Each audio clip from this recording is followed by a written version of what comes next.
नमस्कार। पूरी दुनिया इंतजार कर रही है रविवार को उस सुपर हिट मुकाबले का, चूंकि पूरी दुनिया के लिए हम ये कह सकते हैं कि कहीं ना कहीं एक सबसे बड़ा रिकॉर्ड बनाने वाला होगा व्यूअरशिप के माध्यम से, क्योंकि ये सबसे बड़े मुकाबले में टीम इंडिया तो पहुंच चुकी है। टीम इंडिया तीसरी बार वर्ल्ड कप चैंपियनशिप बनने का यहाँ पर स्क्रिप्ट लिखने वाली है। ये इसलिए क्योंकि टीम इंडिया इस बार वर्ल्ड कप में अनबीटन है, एक भी मैच नहीं हारी है और नॉकआउट में सेमीफाइनल में कल एक बार तो धड़कनें एकदम रुकने को आई थी जिस वक्त मिशेल खेल रहे थे, लेकिन उसके बाद जैसा अब मैच में वापसी कराई शामी ने और उसके बाद कुल मिलाकर के जैसे भारतीय टीम खेली है, कुल मिला के कह सकते हैं कि शानदार प्रदर्शन और सेमीफाइनल से फाइनल तक का सफ़र मैच में पूरा किया। 10 मैच जीत लिए, पूरी टीम ने हर क्षेत्र में ज़बरदस्त प्रदर्शन किया है। फाइनल में हमारा मुकाबला दक्षिण अफ्रीका से हो या फिर ऑस्ट्रेलिया से, कुछ ही देर में इसका फैसला हो जाएगा, क्योंकि इस वक्त दक्षिण अफ्रीका खेल रहा है। ऑस्ट्रेलिया को वो कितना टारगेट देता है इससे पता लगेगा और फिर उसके बाद देखना होगा कि दक्षिण अफ्रीका या ऑस्ट्रेलिया। तो आज ये दूसरा सेमीफाइनल है। ऑस्ट्रेलिया की बल्लेबाजी में धार दिखी है। टीम इंडिया की नज़र हर समीकरण, हर रणनीति पर है।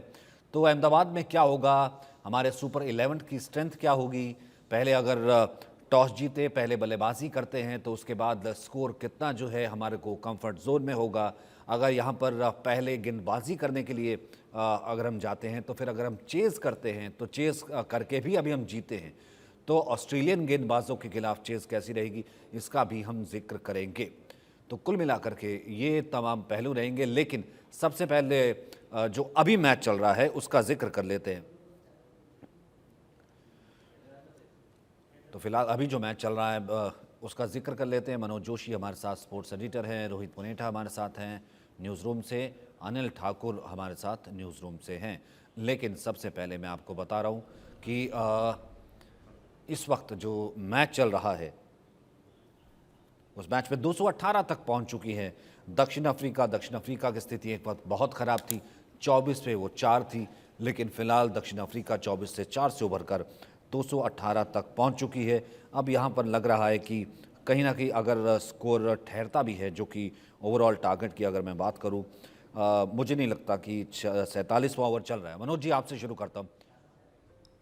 देखिए, इस समय साउथ अफ्रीका की हालत बहुत नाजुक है और हम तो ये मानकर चल रहे थे कि कम से कम फाइनल मुकाबला जो है भारतीय दृष्टिकोण से इस मैच का महत्व इतना ही है। माफ कीजिएगा क्योंकि मुझे लगा 218 है, 196 है ये। 196 है जी। हाँ जी, मैं बिल्कुल इसी पर ही आ रहा था। अभी 200 रन भी नहीं बने हैं, 47वां ओवर चल रहा है। वो तो भला और डेविड मिलर का जिन्होंने इस स्कोर तक टीम को पहुंचा दिया, नहीं तो यहाँ इसकी हालत जो है और भी ज़्यादा पतली होने वाली थी। लेकिन अब यहाँ क्योंकि ऑस्ट्रेलिया बहुत मजबूत स्थिति में है, उसका पेशेवर रुख दिखाई देने लगा है। लगातार 7 मुकाबले उसने जीत लिए हैं, 8वें मुकाबले की उसकी तैयारी है। हम बेशक कितना भी विजयदशमी मनाएं, कितना भी हम दिवाली की तैयारी करें, लेकिन हमें सबसे बड़ी बाधा को अभी पार करना होगा। फाइनल मुकाबले में जो संभावित विजेता लग रही है इस समय ऑस्ट्रेलिया, तो ऑस्ट्रेलिया की वाकई चिंता करना बहुत स्वाभाविक है। बेशक हमने उनको 200 रन के अंदर समेट दिया हो, बेशक उनकी टीम हमारे सामने कहीं नहीं ठहर पाई, ताश के पत्तों की तरह बिखर गई और गेंदबाजी पर हमने जिस तरह से प्रहार किए वो काबिले तारीफ थे। लेकिन फाइनल एक अलग माइंडसेट से खेला जाता है और इस तरह से इसी माइंडसेट से खेलते हुए ऑस्ट्रेलिया 5 बार चैंपियन भी बन चुका है। आपने ये मान लिया कि ऑस्ट्रेलिया ही आ रही है बगैर खेले? देखिए, मुझे लग रहा है क्योंकि जिस तरह से आज साउथ अफ्रीका की बल्लेबाजी रही है। आप तो एक्सपर्ट है, कहते हैं कि अंतिम गेंद जब तक नहीं पड़ जाती फैसला होता नहीं। नहीं होता नहीं है, बिल्कुल इसमें कोई दो राय नहीं है। आपकी बात बिल्कुल वजह फरमाया आपने, लेकिन जिस अंदाज में साउथ अफ्रीका की बल्लेबाजी है, 24 पे 4 करके जो है अगर अफ्रीका जो है खेलेगी और 24 पे 4 होगा एक वक्त पे स्कोर, वहां से वो किस तरीके से टीम को लेके जाएगी और 200 भी नहीं बने। आप बिल्कुल ठीक कह रहे हैं। तो वहां वो क्या मुकाबला देगी, और जब वो मुकाबला नॉकआउट सेमीफाइनल का ऑस्ट्रेलिया के खिलाफ खेल रही हो। जी बिल्कुल, पावर प्ले देखें आप, 18 रन महज बने हैं पावर प्ले में, 18 रन में 2 विकेट। और ये तो अब तक का जितनी जो 55 पे भी टीमें आउट हुई हैं उनका भी स्कोर जो है वो भी इससे ज़्यादा चुनौतीपूर्ण था। लेकिन ये तो और बिल्कुल ही इंतहा हो गई, मैं कहूँगा। उनके सामने एक तरह से आत्मसमर्पण करने वाली स्थिति है। बस एक डेविड मिलर जो है जिन्होंने थोड़ा बहुत उम्मीदें अभी कायम रखी हैं। और वैसे तो खैर क्रिकेट में आपने बिल्कुल सही कहा, कुछ भी हो सकता है, लेकिन ऑस्ट्रेलिया की टीम जिस अंदाज में खेली है, जो उसका पेशेवरपन खासकर नॉकआउट मुकाबलों में देखने को मिलता है, वो अपने आप में काबिल तारीफ है। तो मैं समझता हूँ कि ऑस्ट्रेलिया अगर संभावित हमारे सामने आती है, हमारी राइवल बनती है, तो निश्चित तौर पर मुझे लगता है कि एक टफ फाइट हो सकती है।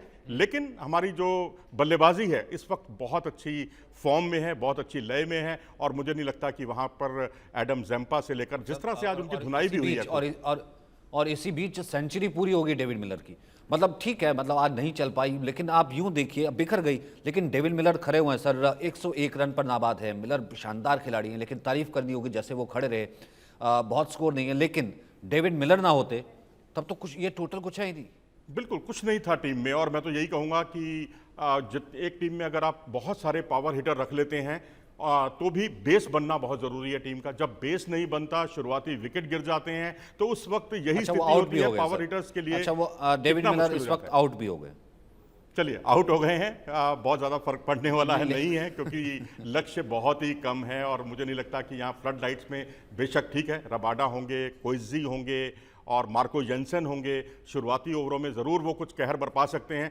जितने आप विकेट चटका सकते हैं, मैच को रोमांचक बनाइए। यदि विकेट नहीं गिरते हैं 10 ओवर में या एक आधी विकेट गिरता है, तो फिर समझिए मैच ऑस्ट्रेलिया की मुट्ठी में। सर 200 अकेले बात वही है ना, सोशल मीडिया पे पता है क्या चल रहा है, 200 अकेले मैक्सवेल बना गया था, यहाँ 200 ही बना पाए अभी तक। देखिए, ये क्रिकेट का दस्तूर है, क्रिकेट में ऐसा चलता है। और क्योंकि जो मैक्सवेल ने रन बनाए हैं वो ऑल टाइम ग्रेट इनिंग है अब तक के, जब से वनडे क्रिकेट की शुरुआत हुई है। मुझे नहीं लगता कि इस तरह की पारी कोई नंबर 6 पर खेल सकता है, क्योंकि नंबर 6 का बल्लेबाज अगर सेंचुरी बना ले वही काफ़ी होता है। लेकिन इस नंबर 6 के खिलाड़ी ने तो डबल सेंचुरी बनाई है, और वो भी ऐसे समय में जबकि दूसरे छोर पर नियमित अंतराल से विकेट गिर रहे थे और 91 रन पर 7 विकेट थे। ये एक फियर फैक्टर भारत के लिए भी है। तो अब यहाँ पर स्पिनर्स जो है, मैं समझता हूं कि ऑस्ट्रेलिया ने ट्रेविस हेड के रूप में जिस तरह से स्पिनर को आजमाया है वो काबिले तारीफ था। उन्होंने 2 विकेट चटकाए, उनको टर्न मिला है काफी। तो यहाँ केशव महाराज जो अब दुनिया के नंबर 1 गेंदबाज बन गए हैं सिराज को हटाकर, अब उन पर बहुत कुछ निर्भर करेगा साउथ अफ्रीका का आक्रमण कि वो किस तरह की गेंदबाजी करते हैं, क्योंकि शम्सी को बहुत अनुशासित गेंदबाजी करनी होगी। क्योंकि पिछले मुकाबलों में हमने देखा कि शम्सी बहुत ज़्यादा वाइड फेंक रहे हैं, नो बॉल हो रही हैं, उस तरह की गेंदबाजी उनसे हो नहीं पा रही। लेकिन अब केशव महाराज पर बहुत कुछ निर्भर करेगा।